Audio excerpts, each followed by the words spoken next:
এটা একটা পেপসির বোতল। আমি আমার বাসার পেছনের দোকান থেকে কিনেছি।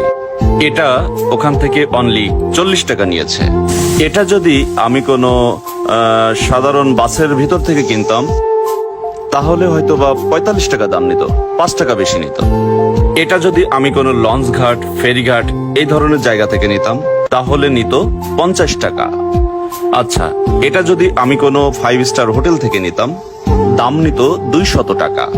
ধরেন এটা বাংলাদেশের যে এয়ারপোর্ট আছে ওখান থেকে আমি যদি নিতাম, এয়ারপোর্টের ভিতরে অনেকগুলো রেস্টুরেন্ট আছে, আমি ওখান থেকে নিলাম, তাহলে এটার দাম রাখবে 300 টাকা এবং ব্র্যান্ড সেটা একই। পরিবর্তন শুধু স্থানের। ভিন্ন ভিন্ন জায়গায় এই একই জিনিসের দাম ভিন্ন ভিন্ন। এটা তো বুঝতে পারছেন। নিজেকে যদি কখনো মূল্যহীন মনে হয় তবে একই স্থানে না থেকে জায়গা পরিবর্তন করে দেখুন। সাহস জোগাড় করে নিজের গণ্ডি পরিবর্তন করুন। এমন স্থানে যান যেখানে মানুষ আপনাকে গুরুত্ব প্রদান করে। নিজেকে এমন কিছু মানুষের মাঝে ছড়িয়ে দিন যারা আপনার মূল্য বুঝে, উৎসাহ প্রদান করে।